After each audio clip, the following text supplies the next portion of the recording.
ప్రజలారా వినరండి ఈ సత్య సువార్త, సర్వజనులారా కనరండి ప్రభు సత్య సువార్త. వినవచ్చిన ప్రియులకు విమోచన యేసు వార్త. ప్రభు అయిన యేసుక్రీస్తు వారి యొక్క నామంలో మిమ్మల్ని అందరినీ ప్రేమతో ఈ సత్య సువార్త అనే ఈ కార్యక్రమానికి ఆహ్వానాన్ని తెలియజేస్తూ ఉన్నాం. ఎప్పుడు వేయంది ఈరోజు సూట్ వేసారేంటి పాస్టర్ గారు అని చెప్పేసి అని అనుకుంటూ ఉన్నారా? ఈరోజు స్పెషల్ డే కదా, మనకి భారతదేశ ప్రకారంగా మనకి రిపబ్లిక్ డే, గణతంత్ర దినోత్సవము జనవరి 26వ తేదీ 2019వ సంవత్సరం. సో ఈరోజు నేను మిమ్మల్ని ఆశీర్వదించాలని కోరుతూ నేను మీ ముందుకి ఇలాగున వచ్చిన దేవుడు నన్ను మిమ్మల్ని మనందరినీ బహుగా ఆయన ఆశీర్వదించునుగాక. ఆ దేవదేవునికి మహిమ కలుగునట్లుగా మనము మన యొక్క కుటుంబములు మన యొక్క భారతదేశం మంచిగా చక్కగా వర్ధిల్లుదుముగాక. నాజరుడని యేసు నామములో రాబోయే దినాలలో ఒక మంచి ప్రభుత్వం కేంద్రంలోనూ రాష్ట్రంలో కూడా మనకి దేవుడు అనుగ్రహించునుగాక. ఆధిపత్యం చేసేవాడు దేవుడే, శాసనములను చేసినటువంటి వాడు కూడా దేవాతి దేవుడే. ఆయన గొప్పతనం అండి బాబు, ఆయన యొక్క జ్ఞానం అండి బాబు.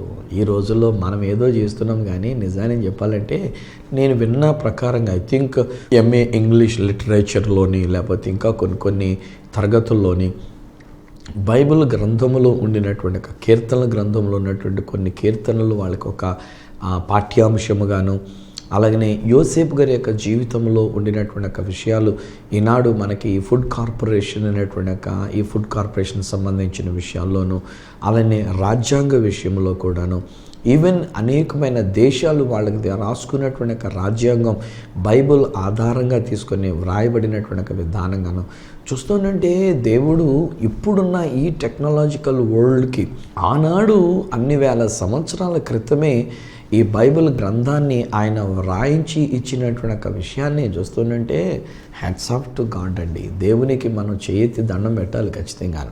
ఎందుకంటే దేవుడు ఆయన యొక్క జ్ఞానం అతీతమైనటువంటి ఒక జ్ఞానం. ఈరోజు లెక్క ప్రకారంగా మన యొక్క భారతదేశ రాజ్యాంగం అమలుపరచబడినటువంటి రోజుగా రాజ్యాంగం రాసినటువంటి డాక్టర్ బిఆర్ అంబేద్కర్ గారు లేక వారికి ఇవ్వబడినటువంటి ఒక జ్ఞానము, వారికి ఇవ్వబడినటువంటి ఒక వివేచన, అప్పటి కాలంలోనే అందరికీ సమానత్వం ఎలా ఉండాలి, మత స్వేచ్ఛ ఎలా ఉండాలి, వాక్ స్వాతంత్రం ఎలా ఉండాలి, ఎవరికి వాళ్ళు మన ప్రజాస్వామ్యంగా మనం ఎలా ఉండాలి, ఇలాంటి విషయాలన్నీ కూడా ఆ గొప్ప మహానుభావుడు డాక్టర్ బిఆర్ అంబేద్కర్ రాసినటువంటి ఆ యొక్క రాజ్యాంగం అది అమలులోనికి వచ్చినటువంటి ఒక విషయం.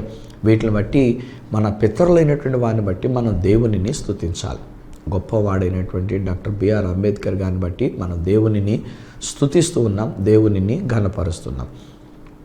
ఇలాంటి మహామహుల్ని దేవుడు అనేక మందిని మన భారతదేశంలో దేవుడు లేవనెత్తుకుని ఉన్నాడు కదా. ఈ దేశం ఆషామాషా దేశం కాదు, సంఖ్యలో బహుగా సంఖ్యను కలిగినటువంటి ఒక దేశం, జ్ఞానములో గొప్ప పండితులను కలిగినటువంటి ఒక దేశం మన యొక్క భారతదేశం. మన యొక్క దేశంలో మనం ఏదైనా చక్కగా మంచిగా వాడుకోగలిగినటువంటి ఒక జ్ఞానము మనము కలిగి ఉన్నాం. వనరులు కావలసినన్ని సమృద్ధి అయిన వనరులు ఈ దేశానికి దేవుడు అనుగ్రహించి ఉన్నాడు. ఈ దేశంలో అన్నీ చాలా మంచిగా ఉండినటువంటి, ఒకవేళ ఏదన్నా విషయంలో మన అవివేకమును బట్టి లేక మన యొక్క అవినీతిని బట్టి ఇప్పుడు ఉన్నటువంటి యొక్క స్వార్థపు శక్తులను బట్టి మనం సరిగ్గా వినియోగించుకోలేకపోతున్నామేమో తప్ప, లేకపోతేనండి నిజానికి ఈ భారతదేశానికి ఉన్నటువంటి ఒక ఔన్నత్యం ఎంత అంతా కాదండి బాబాయ్ గారు. ఎవరైనా ఈ భారతదేశాన్ని గురించి వాళ్ళు గొప్పగా చెప్పక తప్పదంటాను. నేను బయటికి వెళ్తుంటాను, ఐగుప్తు దేశానికి వెళ్తాను. అక్కడ సూయజ్ కెనాల్ విషయంలోనూ ఆ ఐగుప్తు దేశపు ఆ యొక్క నాయకులైనటువంటి ఒక వారి విషయంలోనూ మన భారతదేశపు ఒకప్పటి ప్రధానిగా ఉండినటువంటి నెహ్రూ గారు వీళ్ళని గురించినటువంటి విషయాలు ఇప్పటికీ చెప్పుకుంటారు. భారతదేశంతో వారికి ఉండినటువంటి ఒక దౌత్యం. అలాగనే ఇజ్రాయెల్ దేశాన్ని తీసుకొని వెళ్తాను. ఆ ఇజ్రాయెల్ దేశము మన యొక్క భారతదేశ ప్రధాని నరేంద్ర మోదీ గారు మరి ఆయన వెళ్ళినప్పుడు అక్కడ ఉన్నటువంటి వారి యొక్క ప్రధాని బెంజమిన్ నెతన్యాహు గారితో కలుసుకొని వారు మాట్లాడుకుంటూ ఒప్పందాలు కుదుర్చుకున్నటువంటి ఒక విషయాలు. So everybody is in friendly with is India కదా, భారతదేశంతో స్నేహభావంతో.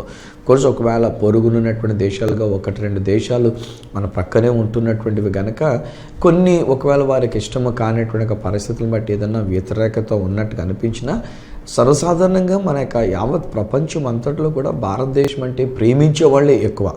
నేను కూడా ఇజ్రాయెల్ దేశానికి వెళ్ళేటప్పుడు నేను సాధారణంగా మన ఇండియన్ ఫ్లాగ్ తీసుకొని వెళుతూ ఉంటాను.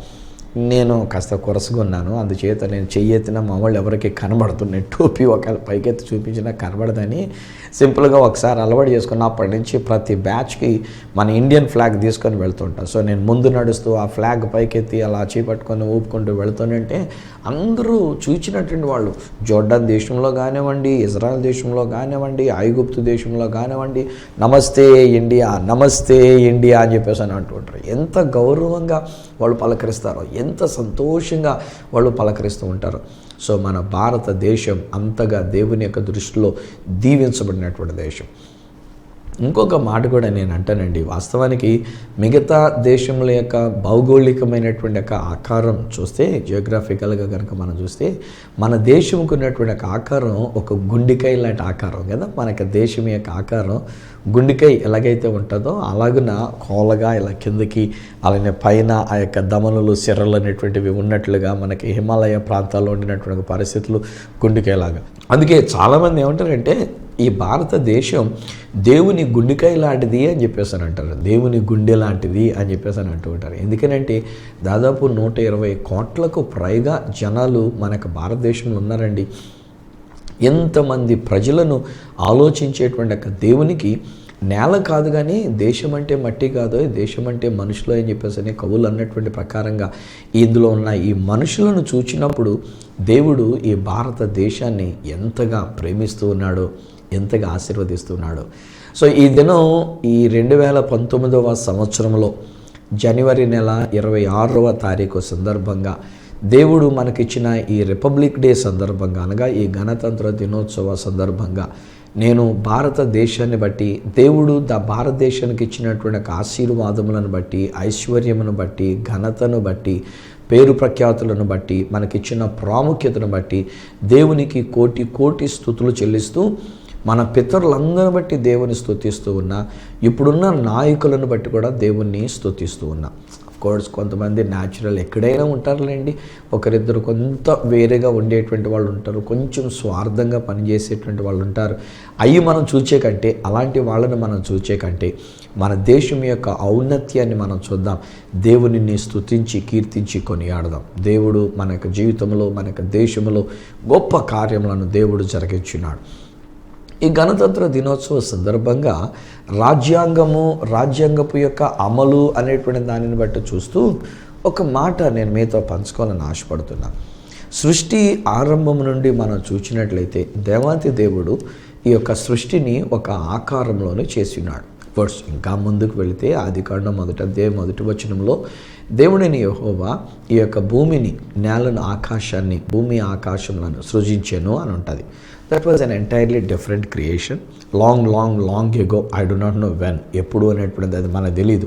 మన లెక్కలకి, మనకు మానవ జ్ఞానానికి అంతు చిక్కనటువంటి కాలం నాడే ఈ భూమిని దేవుడు చేసినాడు. బహుశా ఈ భూమిని చేసినప్పుడు మనకి తర్వాత సృజింపబడినట్లుగా కనబడకుండా సృజింపబడినటువంటి సృష్టమైనటువంటి దేవదూతలు ఉండి ఉన్నారు కనుక బహుశా దేవదూతలను అప్పుడు దేవుడు చేసి ఉండాలి. ఎన్ని వందల కోట్ల సంవత్సరాలు ఆ యొక్క దూతలు దేవుని స్తుతిస్తూ వచ్చినారో కానీ ఆ దూతలలో ఒక దూత దురుద్దేశాన్ని కలిగి ఉండి దేవుడు హెచ్చించేదానికి ముందుగా ఈయన తనంతట తానే నేను హెచ్చించబడిపోతాను, నేను పైకి వెళ్ళిపోతాను, నేను ఉన్నతమైన స్థానానికి వెళ్ళిపోతాను అనేటువంటి రీతిగా ఆలోచన చేసుకున్నందుచేత బహుశా ఆ దేవుడు ఆ యొక్క దూతని నేల మీదకి నెట్టేసినందుచేత వాడు తర్వాత సాతానుడిగా మారి ఈ భూమిని నిరాకారముగా, శూన్యముగా చేసి, అయితే ఆ తర్వాత దేవుడు ఒకానొక సమయంలో ఆలోచన కలుగుండి ఎంతకాలం ఇది ఇలా నిరాకారంగా ఉంటుంది, ఎంతకాలం ఇది ఇలా శూన్యంగా ఉంటుంది, చీకటితో ఉంటుంది, కమాన్ మ్యాన్ మనం ఏదైనా ఒకటి చేద్దాం అనుకొని దేవుడు ఆలోచన కలుగుండి ఈ భూమి మీద వెలుగును పుట్టించి నిరాకారంగా ఉండినటువంటి ఒక భూమిని ఒక ఆకారంలోనే తీసుకుని వచ్చి అన్ని మరలా తిరిగి పునరుద్ధరించి ఈసారి దేవుడు మానవుణ్ణి తన స్వరూపంలో తన పోలిక చొప్పున చేసి ఉన్నాడు. ఆదికాండం 1వ అధ్యాయము 26వ వచనము మరియు 28వ వచనంలో దేవుడు తలంచినటువంటిది 26వ వచనం, దేవుడు దీవించినటువంటిది 28వ వచనం ఆదికాండం 1వ అధ్యాయంలో. సో అక్కడ దేవుడు మాట్లాడుతున్నప్పుడు ఏమంటాడంటే, ఓ నరులారా, మీరు ఈ భూమిని సేద్యం చేయండి, ఈ భూమిని లోపరుచుకునండి, ఈ భూమిని ఏలండి, ఈ భూమి మీద ఉన్నటువంటి ఆకాశ పక్షులే కానీ, సముద్ర జలచరములే కానీ, లేక దేన్నైనా సరే వీటన్నిటి మీద మీకు డొమినియన్ ఇచ్చి ఉన్నాను, ఆధిపత్యం ఇచ్చి ఉన్నాను. సో మీరు ఏం చేస్తే అదే మీకు శాసనం అనేటువంటి రీతిగా ఇది దేవుడు తెలియజేసినటువంటి ఒక అద్భుతమైనటువంటి ప్రణాళిక. బట్ అలాస్ ఏం జరిగింది అంటే, మధ్యలో సాతానుగాడు వచ్చాడు, మానవ జీవితాన్ని మోసం చేశాడు, వారికి ఇవ్వబడినటువంటి ఒక ఆధిపత్యాన్ని దొంగిలించినట్టుగా వారికి అధికారం లేదనేటువంటి రీతిగా వాళ్ళకు చూపించాడు. తత్ఫలితం మానవుడు వంగిపోయి కృంగిపోయి ఇక మానవుడు ఏమనుకున్నాడంటే, నా దగ్గర అధికారం లేదు, నేనే ఏలబడుతున్నాను అనుకొని ఏది చూసినా, చిన్న పురుగును చూసినా భయపడిపోతున్నటువంటి వానిగా శాసనాలు మారిపోయినాయి, తిరగరాయబడినట్టుగా అయిపోయినాయి. అందుచేత మానవుడికున్న ఆధిపత్యం లేకుండా పోయింది. అయితే దేవుడు ఊరుకోలే. ఎప్పటికప్పుడు దేవుడు మానవాళి విషయంలో జోక్యం చేసుకుంటూ సరైనటువంటి విధానాన్ని తీసుకొని వచ్చినాడు. అప్పటి వరకు వారి యొక్క మనస్సాక్షిని బట్టి ఒక శాసనం అనేటువంటి రీతిగా ఉంచినటువంటి ఒక దేవుడు నిర్గమకాండంలోనికి వచ్చేసరికల్లా ఇశ్రాయేలు ప్రజలైనటువంటి వారు అధిక సంఖ్యాకులై ఐగుప్తు దేశంలో వారు వర్ధిల్లినటువంటి వారిని తిరిగి బయటకు తీసుకొని వస్తూ వారి పితరులైనటువంటి అబ్రహాము, ఇస్సాకు, యాకోబులకు వాగ్దానము చేసినటువంటి ఒక వాగ్దాన భూమికి వారిని తీసుకొని వెళుతూ ఉన్నప్పుడు మార్గ మధ్యంలో దేవుడు ఒక మాట అంటాడు, ఇదిగో మోషే, మరలా ఇదే స్థలానికి మీరు వస్తారు, ఆ ఐగుప్తు దేశంలో నుంచి నువ్వు వాళ్ళని తీసుకొని వస్తావు, ఇక్కడికి వచ్చినప్పుడు మీరు నన్ను సేవించుదురు కానీ అని చెప్పి ఒక హోరేబు కొండని గురించి ఆయన మాట్లాడతారు. ఆ ప్రకారంగా మోషే ఇశ్రాయేలు ప్రజలైనటువంటి వారిని ఐగుప్తులో నుంచి విడుదల కలిగించిన తర్వాత వాళ్ళందరూ కలిసి కొన్ని లక్షల మంది ప్రజలుగా వారు బయలుదేరి వస్తున్నప్పుడు హోరేబు కొండ వరకు వచ్చిన తర్వాత ఒక దినాన్ని దేవుడు మోషేతో మాట్లాడుతుంటాడు, మోషే, నువ్వు ఇక్కడికి ఎక్కి రమ్ము, నువ్వు నా దగ్గరికి రా అని చెప్పేసి అని దేవుడు ఆ కొండ మీదకి మోషేని పిలిచాడు.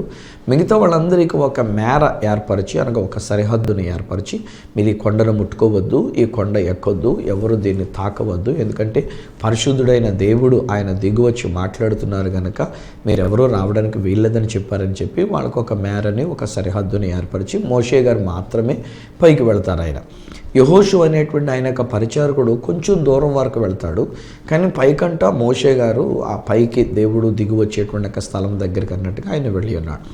40 రోజులు అయిపోయేసరికి అఫ్కోర్స్ ఈ ప్రజలైనటువంటి వీళ్ళు కొంచెం కంగారు పడి, ఆ మోషే గారు ఏమైపోయాడో, బతుకున్నాడో చచ్చిపోయాడో మాకేం తెలుసు, కనుక మా కొరకు ఏదైనా చేయాలి అని చెప్పేసి అని కింద ఉన్నటువంటి వాళ్ళ యొక్క అన్నగారు అయినటువంటి అహరోన్ గారిని ఒత్తిడి చేసేసరికి ఐగుప్తు దేశంలో వాళ్ళకి కంఫర్టబుల్గా ఉండినటువంటి ఒక దేవత, ఒక దూడ, ఆ దూడ ఫరో రాజు గారిని కాపాడేటువంటిది, అదే దూడ ఫరో రాజు గారికి పాలు ఇచ్చి పోషించేటువంటిది కనుక అట్టి దూడ ప్రేమ దేవత అనేటువంటి ఒక పేరుతో వాళ్ళు అక్కడ పూజిస్తూ ఉండేవారు ఆ రోజుల్లో. ఇప్పుడంటే అది ప్యాగన్ కంట్రీ అనగా విగ్రహాలని లేకపోతే దేవతల్ని పూజించినటువంటి దేశం కాదు. ఇప్పుడు అది ఎక్కువ శాతం మహమ్మదీయ దేశంగా ఉండినటువంటిది ఐగుప్తు దేశం అనేటువంటిది ఇప్పుడు ఉన్నటువంటి ఒక కాలంలో. అప్పుడు రోజుల్లో కనబడ్డ ప్రతి దానిని పూజించారు, దూడని పూజించారు. సో అందుకని అహరోన్ ఏం చేశానంటే, వీళ్ళు ఎలాగ అడుగుతున్నారు, కనబడేది కావాలంటున్నారు, సర్లే కనబడని ఆ దేవుడు ఏమో ఎలా ఉన్నాడో ఏమో, ఈ మోషే గారు పైకి వెళ్ళి ఆయన ఏమైపోయాడో ఏమో, మీ కొరకు నేను ఒక దూడని చేస్తాను రా బాబు రండి అని వాళ్ళ దగ్గర ఉన్నటువంటి ఒక బంగారం అంతా తీసుకుని ఒక దూడని చేసినట్లుగా తెలియజేయబడుతుంది. అప్పుడు దేవుడు మోషేతో మాట్లాడుతుంటాడు, మోషే చూడు, నీ ప్రజలు ఏం చేస్తున్నారో, వాళ్ళు ఇక్కడ నన్ను సేవించాలని చెప్పేసి వాళ్ళని నేను బయటికి తీసుకొని వస్తే వాళ్ళు ఒక దూడని చేసుకొని ఒక దూడని సేవిస్తున్నారు. ఆ దూడ మీద వాళ్ళు ఎంతో చక్కని పాటలు పాడుకుంటూ ఉన్నారు. నేను రాసిచ్చిందంతా వృధా అయిపోయింది, చూడు వెళ్ళు, నువ్వు ఆ పలకలు తీసుకొని వెళ్ళు అని చెప్పి అక్కడ నిర్గమకాండంలో వ్రాయబడినటువంటి ఒక మాట ఏంటంటే, దేవుడు తన వ్రేలితో వ్రాసినటువంటి ఒక రాతి పలకలు, వాటి మీద 10 ఆజ్ఞలు అనేటువంటివి అక్కడ వ్రాయించి పెట్టాడు. నిర్గమకాండము 20వ అధ్యాయంలో 10 ఆజ్ఞలు ఉంటాయి. మొట్టమొదటి ఆజ్ఞ ఏంటంటే, నీ దేవుడైన యెహోవానకు నేను రోషము కలిగినటువంటి దేవుడను, నేను తప్ప వేరొక దేవుడు నీకు ఉండకూడదు. పైన ఆకాశం అందే కానీ, క్రింద భూమి అందే కానీ, భూమి క్రింద నుండి నీళ్ళ అందే కానీ దేని రూపమునైనను నువ్వు చేసుకొనకూడదు, దానికి సాష్టాంగపడకూడదు, దానిని పూజింపకూడదు అని చెప్పేసి ఇంత క్లియర్గా చెప్పిన మొట్టమొదటి ఆజ్ఞని ఈ ప్రజలు ఉల్లంఘించారు. అంటే శాసనాన్ని ఉల్లంఘించారు. నా ప్రియ స్నేహితులారా, జాగ్రత్తగా అర్థం చేసుకుందాం. పాత నిబంధన కాలంలో దేవుడు రాసిచ్చిన, వ్రేలితో రాసిచ్చినటువంటి యొక్క ఆజ్ఞలు అనేటువంటివి ఒక విధంగా చెప్తే హెబ్రీ గ్రంథకర్త 9వ అధ్యాయంలో 16-17 వచనాల దగ్గర వ్రాయబడుతున్న ప్రకారంగా మరణ శాసనమును వ్రాసినటువంటి వాడు. అంటే పాత నిబంధనలో దేవుని యొక్క శాసనం లేక రాజ్యాంగం ఏమని అన్నాడంటే, తప్పు చేసిన వాడు శిక్షార్హుడు, పాపము చేసినటువంటి వాడు మరణం పొందాలి. ఒక వ్యభిచారం చేసినా, ఒక ద్రోహి అని చెప్పి ఎవరినన్నా నేరస్థాపన చేసినా, ఒక పన్ను రాలగొట్టినా, ఒక కన్ను ఓడబెరికినా, కన్ను ఓడగొట్టినటువంటి వాడు కన్ను బీకేయాలి, పళ్ళు ఓడగొట్టినటువంటి వాడికి పళ్ళు బీకేయాలి. ఒకడు ఎవరినైనా చంపినట్లయితే వాడిని చంపేయాలి. ఎవడైనా తప్పు చేసినట్లయితే, పాపము చేసినట్లయితే, వ్యభిచారం చేసినట్లయితే, విగ్రహారాధన చేసినట్లయితే వాడు చంపబడాలి. వాడిని రాళ్లతో కొట్టి చంపాలి. ఇది దేవుడే తన వ్రేలితో ఆయన వ్రాసిచ్చినటువంటి యొక్క శాసనం. కానీ యోహాను సువార్తలో కనుక మనం చూసినట్లయితే అక్కడ ఒకానొక సమయంలో ప్రభు అయిన యేసుక్రీస్తు వారు ఒక చోట ఆయన కూర్చుని ఉంటుండగా కొందరు ఏం చేశారంటే, యేసు ప్రభుని మాటల్లో పట్టుకోవాలి, తప్పు పట్టాలి అనేటువంటి ఒక ఉద్దేశంతో ఒక వ్యభిచారం చేస్తుంటుండగా రెడ్ హ్యాండెడ్గా పట్టుకున్నటువంటి ఒక స్త్రీని యేసు ప్రభు దగ్గరికి తీసుకుని వచ్చి ఒక ప్రశ్న వేస్తున్నారు. ఓ యేసు, ధర్మశాస్త్ర ప్రకారంగా మోషే చెప్పినటువంటి ఒక మాట, అనగా మోషే ద్వారా దేవుడే వ్రాయించాడు కదా, తన వ్రేలుతో వ్రాసి ఇచ్చాడు అన్నాను కదా. సో ఇప్పుడు వీళ్ళే ఉన్నారంటే, మోషే గారు వ్రాసిచ్చిన దేవుని వ్రేలుతో వ్రాయబడినటువంటిది శాసనం ప్రకారంగా వ్యభిచారం చేయబడినటువంటి వాడిని, వ్యభిచారం చేస్తుండగా పట్టుకున్నటువంటి వాడిని రాళ్లతో కొట్టి చంపాలి అని అంటున్నారు కదా. మరి నీవేమంటావు? నీ సిద్ధాంతం, నీ స్వభావం వేరేగా చెప్తున్నావు కదా. ఎప్పుడు చూసినా ప్రేమ, క్షమాపణ అని అంటూ ఉన్నావు కదా. మరి నీ ప్రేమ తత్వాన్ని బట్టి, నీ క్షమాపణ తత్వాన్ని బట్టి వ్యభిచారం చేసినటువంటి వీడిని రాళ్లతో కొట్టమంటావా, లేకపోతే వీడిని క్షమించి వదిలేయమంటావా? ఒక పెద్ద ఎరకాటమే అది. వాస్తవానికండి లేవియా కాండములో రాయబడినటువంటి ఒక మాటలలో దేవుని యొక్క ధర్మశాస్త్ర ప్రకారంగా దేవుడు రాసిచ్చినటువంటి ఒక శాసనం ఏమని రాశాడంటే, ఎవరైనా ఒక వ్యక్తి వ్యభిచారం చేస్తుండగా గనక పట్టబడితే ఆ పురుషుని ఆ స్త్రీని కలిపి బయటికి తీసుకుని వచ్చి రాళ్లతో కొట్టి చంపాలి. అలాగున అట్టి పాపం అనేటువంటిది వారి మధ్యలోంచి తీసివేయబడాలి. ఏమండి, ఈ రోజుల్లో కూడా నిజానికి అలాంటి చట్టం ఉంటే ఎంత బాగుండు కదా. బాగుండేమంది. చాలామంది చచ్చిపోయి ఉండేవారు, చాలామంది చంపబడి ఉండేవారు. ఎందుకనంటే చాలా మటుకండి మన భారతదేశంలో అవకాశం దొరికితే చాలండి బాబు, పాపం చేసేయడానికి రెడీ అయిపోతారండి. మన వాళ్ళు ఒక్కొక్కసారి నేను అనుకుంటాను, బయట దేశాలు పట్టుకుని తిడతా ఉంటారు కానండి, వాళ్ళు విచ్చలవిడి శృంగారం అని అంటారు కానండి. నా మటుకు నేను గమనించినంత మటుకు నేను చెప్పవలసి వస్తే అంటాను, కౌగిలించుకుంటారు వాళ్ళు. రోడ్డు మీద కూడా కౌగిలించుకుంటారు సడన్గా దిగిపోయి కారులో నుంచి. దుకాణంలోకి వెళ్ళిన తర్వాత సడన్గా ఒక దుకాణం ఒక దగ్గర ఏదో కొనుక్కునే దగ్గర కౌక్కుని నిలబడిపోయి కౌగిలించుకొని నోటు ముద్దులతో ముద్దులు పెట్టేసుకుంటూ ఉంటారు. మనం అబ్బా చూడలేకపోతున్నారా బాబు, ఇదే టైంగా ఎంత విచ్చలవిడిగా ఇలా చేస్తున్నారు అని అనుకుంటాం. కానీ మన దేశంలోనండి కౌగిలించుకోరు, ముద్దులు పెట్టుకోరు. అవకాశం దొరికింది ఒక 5 నిమిషాలు నిజంగా ఇంట్లో ఎవరో లేరంటే పాపం చేసేయడానికి రెడీ అయిపోతూ ఉంటాం కదా. అందుకనే నేను గమనించినప్పుడు బయట దేశాల్లో ఒకసారి నేను ఇంగ్లాండ్ వెళ్ళాను. అక్కడ నేను మాట్లాడుతుంటే ఎయిడ్స్ అనేటువంటి ఒక విషయం అక్కడ పిల్లలుగా వచ్చినటువంటి ఒక పిల్లలకి ఎవరికి తెలియదు. అసలు ఎయిడ్స్ అంటే ఏంటో వాళ్ళకి తెలియదు. ఇచ్చేదంటే అక్కడ లేదు. వాళ్ళు అటువంటి విచ్చలవిడి శృంగారంతో జీవించి ఎవరి మట్టికి వాళ్ళతోటి పాపం చేసేసేటువంటి పరిస్థితులు లేవు. కానీ విచారం అండి, మన దేశంలో మరీ ఎక్కువ అండి ఇలాంటి విషయాలు. భార్యాభర్తలుగా పెళ్ళిళ్ళు అయిన తర్వాత కూడా భర్త ఉంటుండగా, భార్య ఉంటుండగా, వాళ్ళని దగ్గర పెట్టుకొని కూడా, వాళ్ళ దగ్గర ఉంటుండగా కూడా ఇలాంటి పాపపు జీవితం చేయడానికి భయంకరమైనటువంటి పరిస్థితి అండి. నిజానికి ఆ పాత నిబంధన చట్టమే కనుక ఉంటే కొంచెం భయమన్నా ఉండేదేమో, తప్పుడు పని చేయకుండా భయం ఉండేదేమో కదా. ఈనాడు లోకంలో మనం చూస్తుంటే జుగుప్సాకరమైనటువంటి ఒక విషయాలు, భయంకరమైనటువంటి ఒక పాపంతో కూడినటువంటి ఒక విషయాలు. అనేక మంది ఈ పాపం యొక్క పర్యవసానం భర్తలను చంపేసుకుంటున్నారు, భార్యలు చంపేసుకుంటున్నారు, ఇంట్లో వాళ్ళని చంపేసుకుంటున్నారు, నానా రకాలైనటువంటి ఒక రభసలు అయిపోతున్నాయి ఇళ్లల్లోనే. సో ఇట్టి పాపం చేయకూడదు. పాత నిబంధన ప్రకారంగా పాపము చేసినటువంటి వానికి మరణ శిక్ష ఇద్దరికీ కలిపేయాలి. పురుషునికి వేయాలి, ఆ స్త్రీ కూడా వేయాలి. కానీ ఇక్కడ యేసు ప్రభు దగ్గరికి తీసుకుని వచ్చినప్పుడు రెడ్ హ్యాండెడ్గా వ్యభిచారం ముందు పట్టబడినప్పుడు మరి ఆ మగాడు ఏమైపోయాడు? మగాడిని వదిలేశారా? ఆ మగతను నేను పట్టించుకోలేదా? వాడిని బయటికి పొమ్మని చెప్పారా?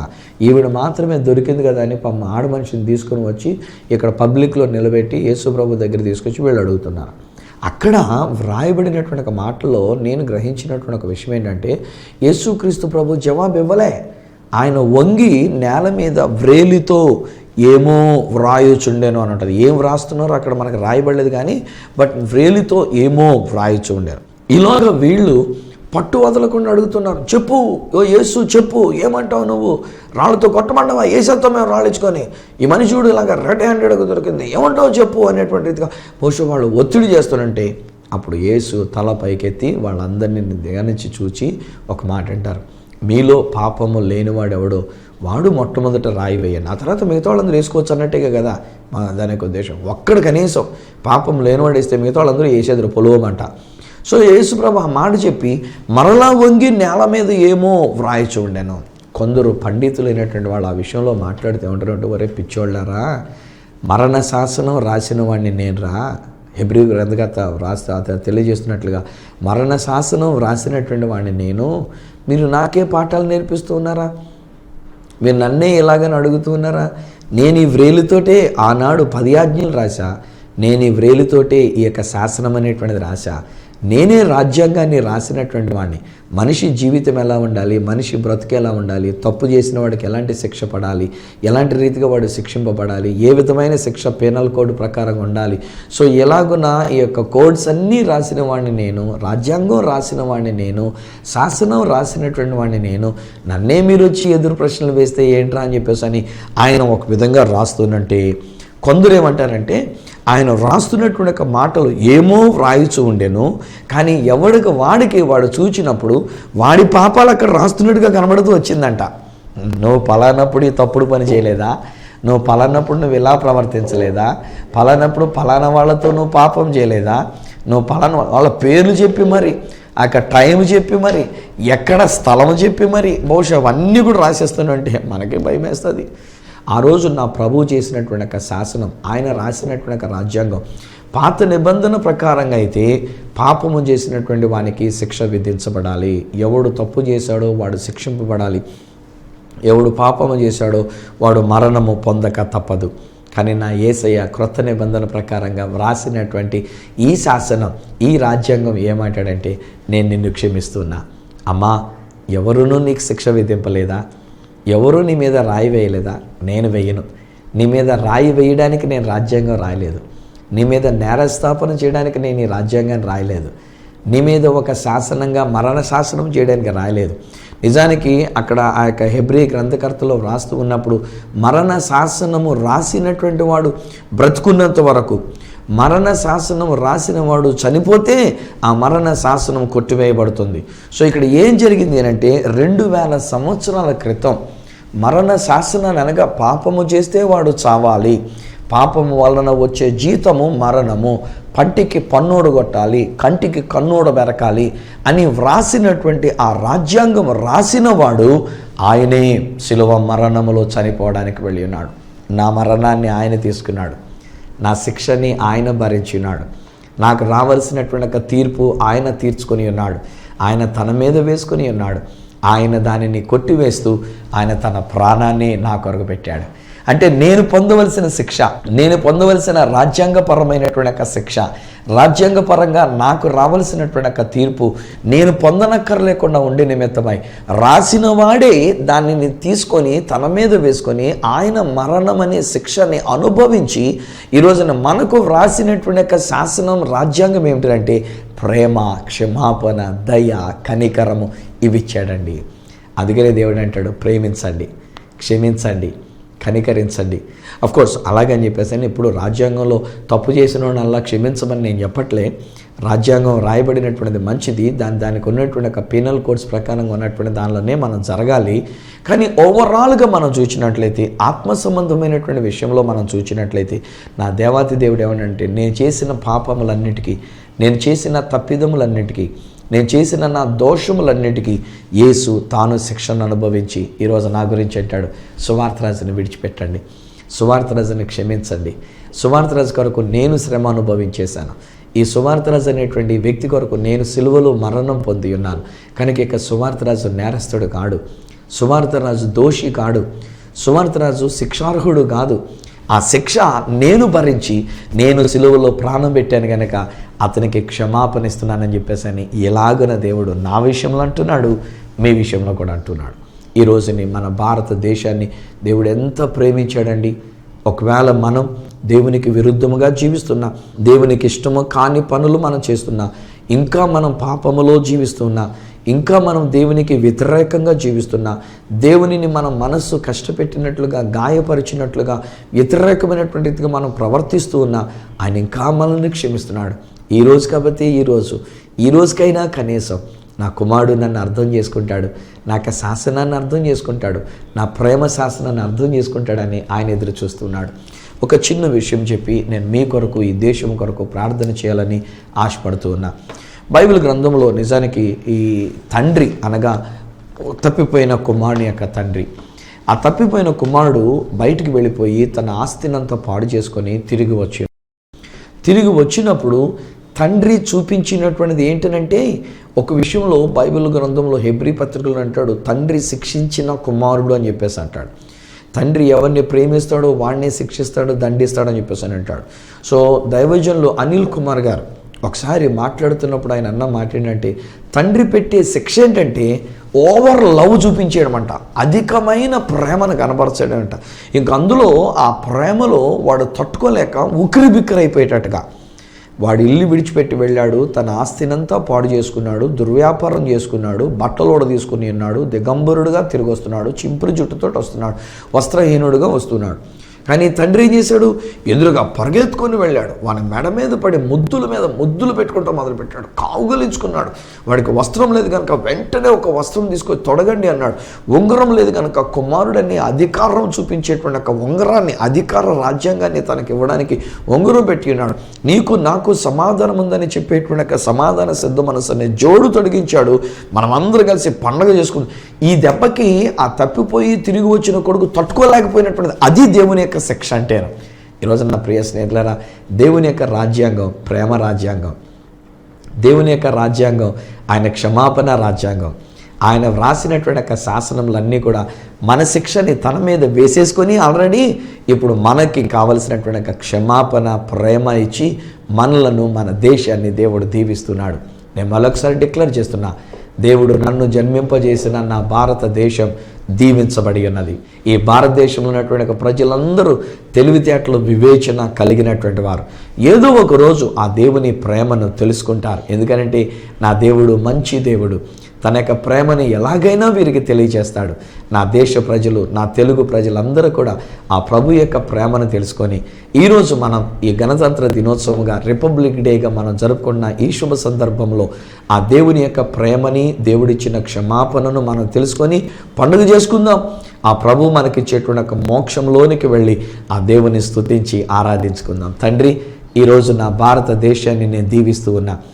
నా ప్రధానమంత్రి గారు మొదలుకొని ప్రతి ముఖ్యమంత్రి గారి కొరకు నేను ప్రార్థిస్తున్నా, మంత్రులందరి కొరకు నేను ప్రార్థిస్తున్నా, రాజులు అధికారుల కొరకు ప్రార్థించమని మీరు సెలవిచ్చిన ప్రకారంగా మా దేశ నాయకులందరి కొరకు మేము ప్రార్థిస్తున్నాం.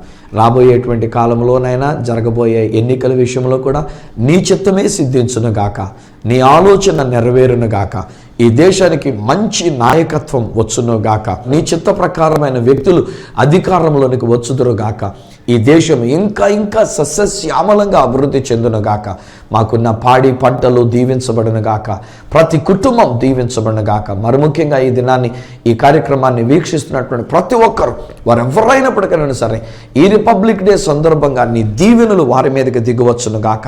ఒకవేళ మేము పొరపాట్లు చేసినా, తప్పిదము చేసినా, పాపము చేసినా, నీ మమ్మల్ని క్షమించిన దేవుడవనైనా మా శిక్షా విధి నీ మీద వేసుకొని మీరు మరణ శాసనము నుండి మమ్మల్ని విడిపించారు, జీవ శాసనంలోనికి మమ్మల్ని తీసుకుని వెళ్ళారు, నిత్య జీవానికి వారసులనుగా మమ్మల్ని చేసి ఉన్నారు. అందుకు కోటి కోటి స్తుతులు మీకు చెల్లిస్తూ ఈ దేశం అంతటినీ దీవిస్తున్నా. యావత్ భారతదేశం, నాన్న రాష్ట్రములన్నీ భారతదేశంలో ఉన్న భారతీయులందరూ కూడా నీ బిడ్డలుగా వారు వర్ధిల్లుదురుగాక, నీ జ్ఞానములో వారు వర్ధిల్లుదురుగాక, నీ రక్షణ వెలుగులో వారు జీవించుదురుగాక, నీవు సిద్ధపరిచిన మోక్ష రాజ్యములోనికి వచ్చుదుముగాక. స్తుతి ఘనత మహిమలు మీకే మేము చెల్లించుకుంటూ భారతదేశాన్ని బట్టి నేను స్తుతిస్తూ ఈ రిపబ్లిక్ డే సందర్భంగా దీవెనలు తెలియజేస్తూ యేసు నామమున ప్రార్థించి పొంది ఉన్నాము తండ్రి. ఆమేన్, ఆమేన్. తండ్రి, కుమార, పరిశుద్ధాత్మలను దేవదేవుని దీవెన ఆశీర్వాదం భారతదేశం అంతటికి, ప్రతి రాష్ట్రమునకును అందున్న ప్రజలందరికీ నిత్యము తోడయుండి ఆశీర్వదించి దీవెనలతో నింపి నడిపించును గాక. ఆమేన్, ఆమేన్. మరొకసారి మీ అందరికీ హ్యాపీ రిపబ్లిక్ డే. దేవుడు మన యొక్క భారతదేశాన్ని బహుగా ఆయన దీవించినారు. ఒకవేళ మీ స్పందన ఏదైనా నాతో తెలియజేయాలని కోరుకుంటే నా అడ్రస్ ఈ సత్య సువార్త, సామర్లకోట 533440, తూర్పుగోదావరి జిల్లా, ఆంధ్రప్రదేశ్. అడ్రస్ మరొకసారి చెప్తూ ఉన్నా, ఈ సత్య సువార్త, సామర్లకోట్ 533440, ఈస్ట్ గోదావరి డిస్ట్రిక్ట్, ఆంధ్రప్రదేశ్. అప్పటికి ఒకవేళ నాతో మీరు ఫోన్లో మాట్లాడాలని కోరుకున్నట్లయితే నా ఫోన్ నెంబర్స్ 9881110907, 9440040992, 888855276662. ఒకవేళ నాకు ఈమెయిల్ చేయాలని కోరుకున్నట్లయితే నా ఈమెయిల్ ఐడి isathyasuvartha@gmail.com.